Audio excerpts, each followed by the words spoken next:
मुल्क भर में United forum of bank union की क़यादत में आज तकरीबन 8 लाख बैंक मुलाजमीन ने हड़ताल की। मुलाजमीन हफ्ते में 5 दिन बैंकिंग निज़ाम के निफाज का मुतालबा कर रहे हैं। ये मांग सन 2023 से हुकूमत के पास ज़ेर इल्तिवा है। बैंक यूनियन का कहना है कि बढ़ते हुए काम के दबाव और ज़हनी तनाव के बाइस सन 2015 से अब तक तकरीबन 500 बैंक मुलाजमीन खुदकुशी कर चुके हैं। और आंध्र प्रदेश के ज़िले कड़पा में यू कन्वीनर SA अजीज़ की क़यादत में तमाम 9 यूनियन के कायदीन ने रैली निकाली और हफ्ते में 5 दिन बैंकिंग नाफिज करने का मुतालबा दोहराया गया।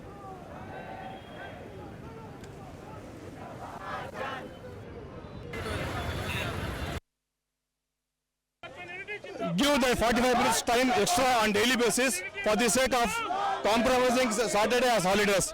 In the larger interest of the banks, employees' interest and for the smooth functioning of the banks, we appeal to the government for the implementation of 5-day banking. If they are not implementing, we will go to the extent of intensifying our strike. January 27 ఒకే single ఎజెండాతో under UFDU banner మీద 5-డే banking కోసం మేము పోరాడుతున్నాము. 5 days banking సాధించే వరకు బ్యాంకర్లు ఎవరు నిద్రపోమని ఈ విషయంలో చెప్తున్నాము. దయచేసి ఇప్పటికైనా గవర్నమెంట్ గమనించి మా బాధలను గమనించి ఈ 5-డే బ్యాంకింగ్ ఇంప్లిమెంట్ చేయాలని సింగిల్ ఎజెండాతో ఈ స్ట్రైక్ మేము చేస్తున్నాము. గవర్నమెంట్ మా యొక్క బాధను అర్థం చేసుకొని 5-డే బ్యాంకింగ్ ఇంప్లిమెంట్ చేస్తుందని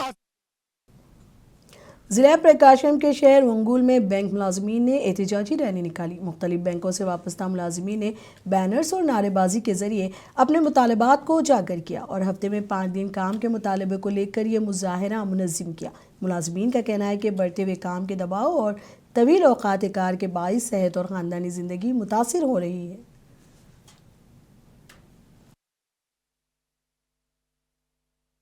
ये आज जो हम लोग स्ट्राइक कर रहा है ये 5 दिन के लिए बैंक हर सैटरडे संडे छुट्टी के लिए हम लोग बात कर रहे हैं। IBA एंड RBI ने अप्रूव किया था ये 5-डे बैंकिंग। गवर्नमेंट सेंट्रल गवर्नमेंट और मोदी जी सरकार ने जानबूझ के लिए ये हमारा 5 दिन का बैंकिंग नहीं दे रहा है। अगर फ्यूचर में अगर बैंक ने ये 5 दिन के लिए छुट्टी नहीं दिया तो हम लोग हर दिन के लिए स्ट्राइक में जाएंगे, ये हड़ताल आगे बढ़ा देंगे। But ultimately they are given only 2 Saturdays as holidays. Later they said that we are going to give in due course of the time, and verbally and as well as on paper they have agreed in a 2022 joint note where they confirmed that in short period we are going to declare the 5-day banking. Unfortunately, the government not showing any intent. Last time we have given the same similar strike call in the month of March 2025 with the negotiations of CLC and DFS. We obliged their request and taken this back. But unfortunately, for the last 10 months, there is no progress at all. That's why we are again on the road demanding one and only demand of the 5-day banking we need for the bankers. Vijayawada में नए labour codes पर 2 रोज़ा इलाक़ाई seminar का इनेकाद किया गया। इस seminar का एहतमाम मरकज़ी वज़ारत मेहनत व रोज़गार की जानिब से किया गया। सेमिनार का इफ्तिताम ममलिकती वज़ीर मेहनत व रोज़गार शोबा कारीन दिलाजी ने किया। इस मौके पर आंध्र प्रदेश के वज़ीर मेहनत V सुभाष भी मौजूद थे। मरकज़ी वज़ीर शोभा विजयवाड़ा पहुंची तो रियासती वज़ीर मेहनत V सुभाष ने उनका इस्तकबाल किया। सेमिनार में मुख्तलिफ रियासतों और मरकज़ के ज़ेर इंतज़ाम इलाकों से आए हुए नुमाइंदों ने शिरकत की। इस मौके पर नए लेबर कोड्स, मज़दूरों से मुताल्लिक़ क़वानीन और दीगर अहम उमूर पर तफसीली तबादला ख्याल किया गया। मुक़र्रिरीन ने कहा कि इन इस्लाहात का मकसद मज़दूरों के हुकूक़ के तहफ़्फ़ुज़ के साथ साथ सनअती तरक्की और रोज़गार के मौक़े को फ़रोग़ देना है।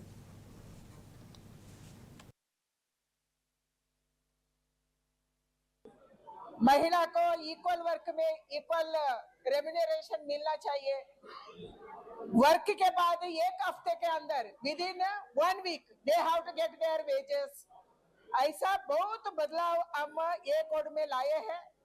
उसको हम स्टेट में इम्प्लीमेंट करने के लिए स्टेट ऑफिसर्स के साथ मीटिंग कर रहे हैं, क्योंकि तालुका लेवल में, जिला लेवल में स्टेट का ऑफिसर्स ज्यादा होते हैं, इम्प्लीमेंट करने वाले वही है। इसके कारण उसको समझाने के लिए लेबर कोड में क्या डाउट है, उसका शिकायत क्या है, कैसे हम हमारे स्टेट में इम्प्लीमेंट करें, ऐसे बताने के लिए, उसको समझाने के लिए मीटिंग बुलाया। ये तीसरी मीटिंग है। पहली मीटिंग वेस्टर्न स्टेट के लिए गोवा में हुआ था, उसके बाद नॉर्दर्न स्टेट के लिए जयपुर में लास्ट वीक में हुआ था। South Indian state plus Delhi मिलके आज इधर हम मिल रहे हैं। इसके बाद लखनऊ में होगा, नॉर्थ ईस्ट का मीटिंग होगा, ऐसा अलग अलग जगह में जाके ऑफिसर्स को जानकारी देने का काम हमारा भारत सरकार का लेबर एंड एम्प्लॉयमेंट डिपार्टमेंट कर रहे हैं। ये काम आज हम विजयवाड़ा में कर रहे हैं। గోవా జైపూర్ తర్వాత ఈ థర్డ్ రీజనల్ కాన్ఫరెన్స్ కి ఈ ఆంధ్రప్రదేశ్ లో జరగటం చాలా గర్వకారణం, చాలా సంతోషిస్తున్నాను కూడా. ముఖ్యంగా కార్మికులు మధ్య చిన్న అపోహలు ఉన్నాయి. ఈ కొత్త సంస్కరణలు, ఈ లేబర్ కోడ్స్ వల్ల హాని జరుగుతూ ఉందని చెప్పి అపోహలు ఉన్నాయి. దాని నిమిత్తం ఇక అధికారులతో లోతైన చర్చ, అలాగే అవేర్నెస్ తీసుకురావడానికి కోసం ఈ మీటింగ్ ఎంతైనా దోహదపడుతుంది. तेलंगाना के वज़ीर आला रेवंत रेड्डी ने अमेरिका में हार्वर्ड यूनिवर्सिटी के मारूफ कैनेडी स्कूल से अपनी अमली इंतज़ामी तालीम का मुख्तसर मुद्दती कोर्स मुकम्मल कर लिया है। यह प्रोग्राम 21वीं सदी की लीडरशिप और इख्तियार के तज्ज़िये पर मरकूज़ है, जहां आलमी सतह के रहनुमाओं को कायदाना सलाहियतों को निखारने के लिए अमली तरबियत दी गई। बताया जाता है कि हार्वर्ड यूनिवर्सिटी से इस तरह का लीडरशिप कोर्स मुकम्मल करने वाले CM रेवंत रेड्डी हिंदुस्तानी रियासत तेलंगाना के पहले वज़ीर आला हैं।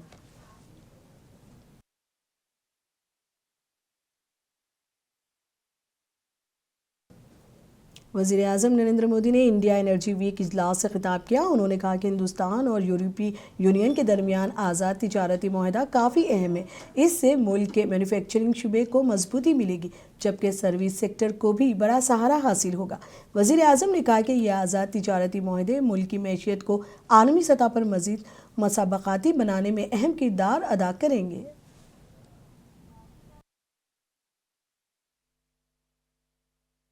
आज एनर्जी सेक्टर के लिए भारत बहुत बड़े अवसरों की धरती है।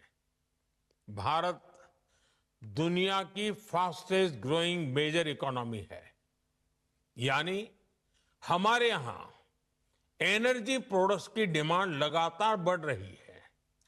इसके अलावा भारत दुनिया की डिमांड पूरी करने के लिए भी बेहतरीन अवसर उपलब्ध करता है। आज हम दुनिया में पेट्रोलियम प्रोडक्ट्स के टॉप 5 एक्सपोर्टर्स में से एक हैं।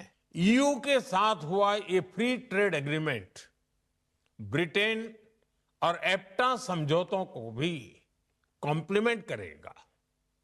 इससे ट्रेड और ग्लोबल सप्लाई चेन दोनों को मजबूती मिलेगी। मैं भारत के नौजवानों को, सभी देशवासियों को इसके लिए बहुत बहुत बधाई देता हूं।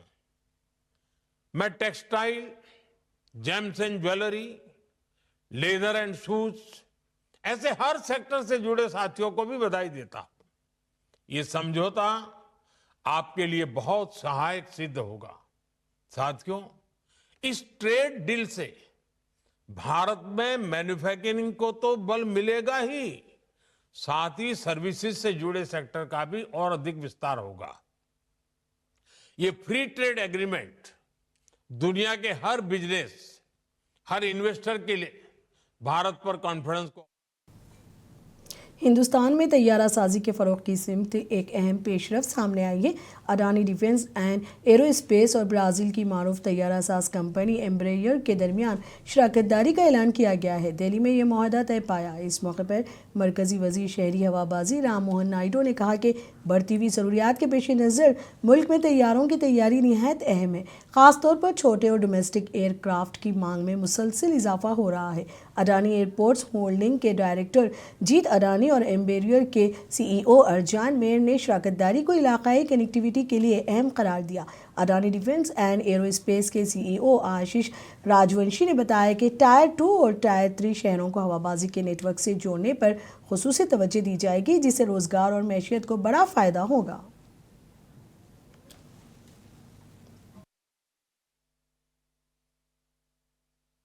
Yeah, we are very pleased today to announce the MOU for the partnership.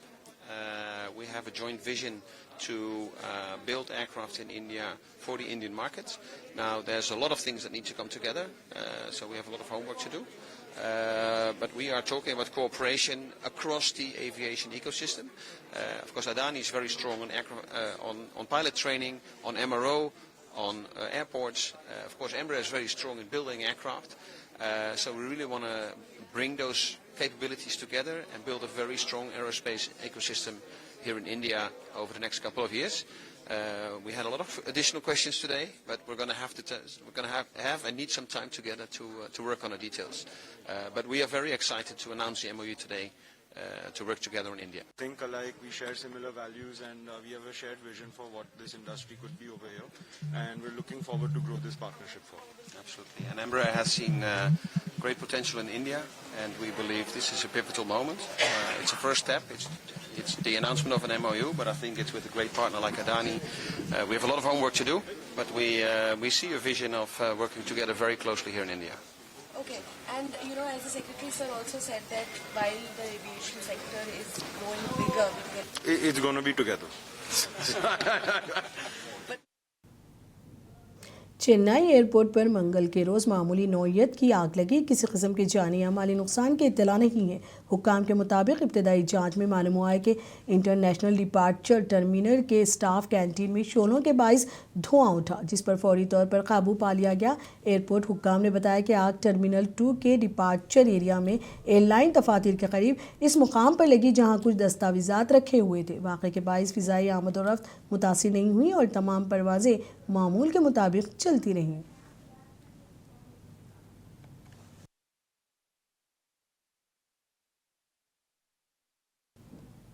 Tamil Nadu के थुथुकुडी में थर्मल पावर स्टेशन के सैकड़ों कॉन्ट्रैक्ट मुलाजमीन ने अपने मुतालबात को लेकर एहतजाज किया।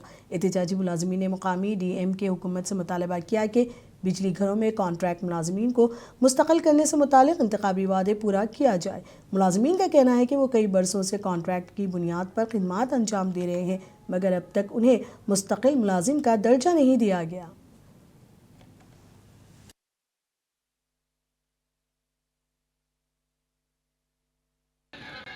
தேர்தல் வாக்குறுதி நிறைவேற்றி இன்னாச்சி காணோம் எங்கள் அமைச்சரை காணோம் ஏமாற்றாதே தேர்தல் வாக்குறுதி என்னாச்சு எங்கள் முதல்வர் எங்கள் அப்பாவை। तेलुगु देशम पार्टी के कैदी ने नारा लोकेश की पदयात्रा की तीसरी सालगिरह मनाई। मंगल को TDP के मरकजी दफ्तर NTR भवन में मुनक्किदा प्रोग्राम में पार्टी के अहदेदारों ने बड़ी तादाद में शिरकत की। कैदीन ने TDP के कौमी जनरल सेक्रेटरी और वजीर नारा लोकेश को मुबारकबाद दी। उन कैदीन ने AP की सियासत में गेम चेंजर के तौर पर पदयात्रा की तारीफ की।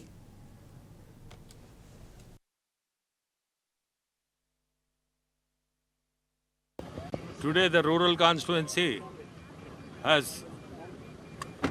done a Yogagalam Padayatra, which was done 3 years back. Today it is a remembrance day for all the youths and the public of Andhra Pradesh. So on the remembrance of that, 3 years has passed. So today there was a procession, a big procession in the rural constituency of Sridhar Reddy. He is not here, so his brother Giridhar Reddy has conducted this in a big way and a very successful Yogagalam. Shri slam मंदिर के toll gate पर नकदी जब्त किए जाने से खलबली much गई है।